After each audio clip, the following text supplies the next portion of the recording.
My name is Daniel Reyes, and in the summer of 2016, I was part of a private recovery team contracted to locate unidentified aerial crash sites in the Nevada desert. Officially, we were told we were looking for experimental aircraft, black projects, military debris, nothing unusual. But what we found on the fourth night was not built by humans. It happened 47 miles outside of area surveillance limits. No roads, no settlements, just open desert and heat that never really disappears even at night. We were driving a modified recovery truck when Harris noticed something on thermal scans. A heat signature, static, unstable, low to the ground. At first we thought it was a wrecked vehicle, maybe a plane, but the shape was wrong, perfect circle, like something had impacted the ground without breaking it. When we arrived, there was no explosion site, no debris field, just a perfect indentation in the sand, like something heavy had been pressed into the earth. And in the middle of it, the object. It was roughly 30 feet across, dark, so dark it seemed to absorb the light from our truck's high beams. Harris killed the engine. Suddenly the desert became absolutely silent. No wind, no insects, nothing. Daniel, look at the thermal readouts, Harris said. His voice was shaking. I looked at the screen. The object wasn't hot. It wasn't cold either. The sensors showed 0, not 0 degrees, 0 data, as if the space where the object sat didn't exist on our monitors. We stepped out of the truck. The air around the object felt thick, like walking through water. My skin began to tingle. Every instinct told me to turn around, to get back in the truck and drive away. But we had a contract, and Harris was already walking toward the edge of the crater. Harris was 5 steps ahead of me. His flashlight beam cut through the darkness, hitting the surface of the craft. But the light didn't bounce back. It just disappeared into the hull. No reflection, no glare, like shining a light into a black hole. Harris, stop, I whispered. My voice sounded flat, dead. The atmosphere was absorbing the sound waves. He didn't listen. He reached the lip of the perfect crater. The sand beneath his boots looked frozen. In the middle of the Nevada summer, there was a thin layer of white frost coating the ground around the object. I looked down at my watch. The digital display was flickering. 0 o'clock, 0 o'clock, 0 o'clock. Time wasn't moving, or the hardware was dying.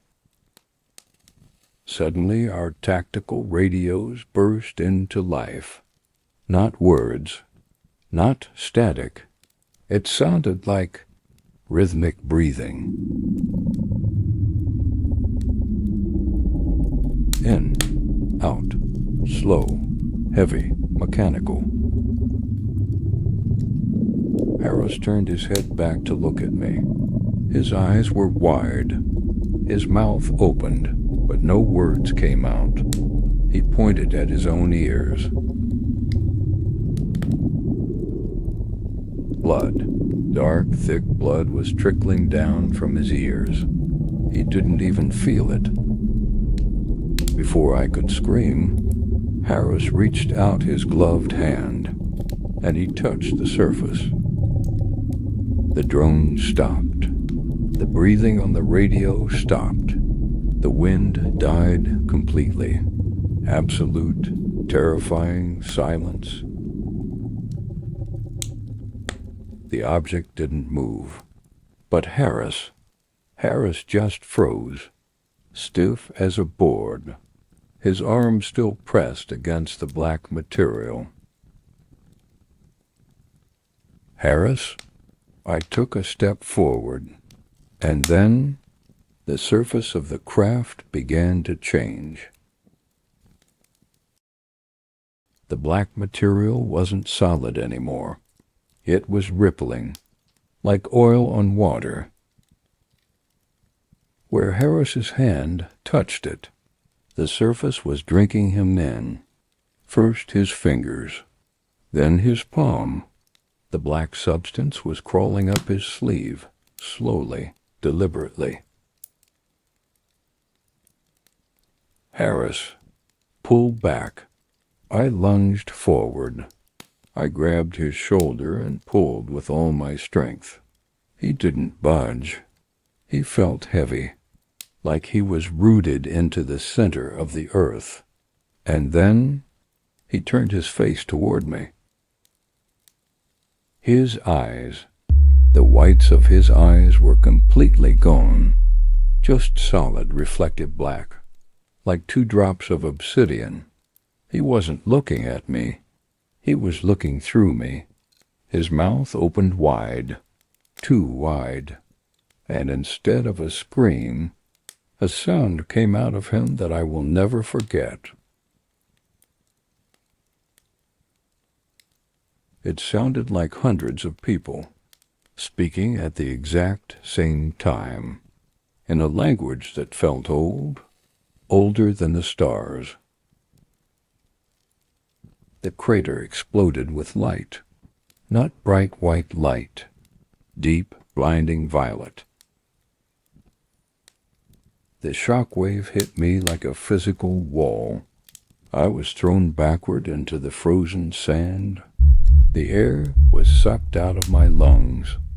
I couldn't breathe. I couldn't move above me. The 30-foot craft was no longer sitting in the crater. It was hovering, 10 feet off the ground, perfect, silent, spinning so fast that its edges blurred into a solid ring of dark energy. And Harris? Harris was suspended underneath it, floating, his arms limp at his sides, his body twitching in sync with the violet pulses of light. I tried to reach for my sidearm. My fingers wouldn't obey. The gravity in the crater was changing. My legs felt like they weighed 1,000 pounds.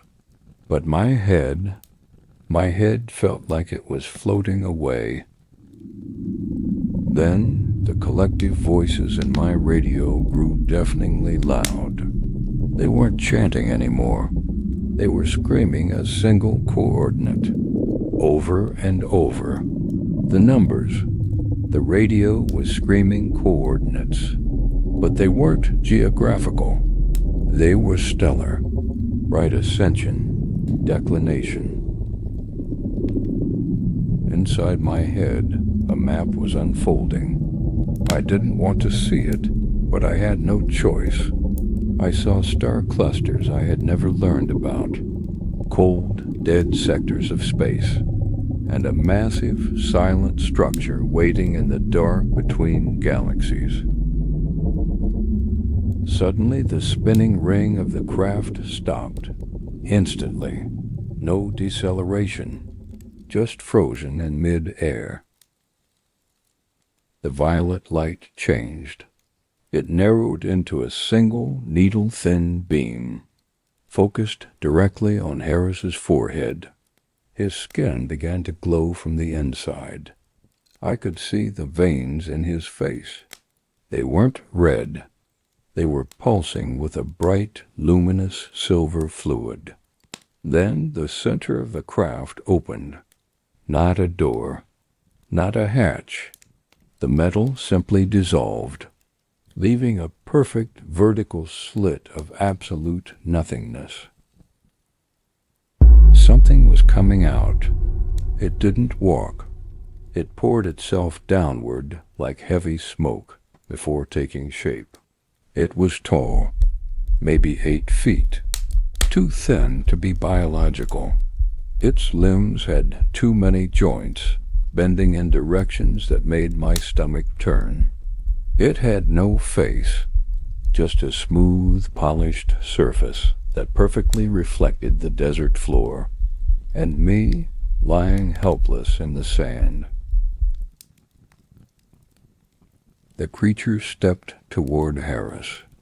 It touched his chest with an elongated, needle-like digit. Harris's body went completely rigid, his jaw unhinged. A cloud of dark, shimmering particles was drawn out of Harris's mouth, straight into the entity's chest. It was extracting him. Not his blood, not his life, his memories, his consciousness. Everything that made him Harris was being harvested. The entity turned its faceless head toward me. I couldn't move. I couldn't breathe. It raised its arm and pointed at my chest. The needle-like digit was pointing directly at my chest. I waited for the pain. I waited for my soul to be ripped out, just like Harris's. But instead, a voice echoed inside my skull. Not on the radio, directly in my brain. Asterisk witness. That was the only word. One single command. They didn't want me. They wanted someone to survive, someone to carry the message. In a fraction of a millisecond, the craft was gone. No ascension, no engine noise. It just vanished, leaving a vacuum of air that slammed into the desert floor. Harris's body dropped from the sky, falling like a stone into the sand. I could move again. I scrambled on my hands and knees over to Harris. I checked his pulse. Nothing. I looked at his face. The silver light was gone. His eyes were open, staring blankly at the night sky. But they were no longer black. They were clear, empty, like an abandoned house. Within 10 minutes, the sky was filled with the sound of heavy rotors. Black military choppers. No markings. No lights except for blinding spotlights that pinned me to the ground. Men in hazmat suits and tactical gear swarmed the crater. They didn't ask questions. They injected something into my neck. Before the darkness took me, I saw them bagging Harris's body, and I saw a bulldozer already moving in to erase the perfect circle in the sand. I woke up 3 weeks later in a private medical facility in Utah. Officially, Harris and I had been exposed to an experimental nerve agent during a routine cleanup.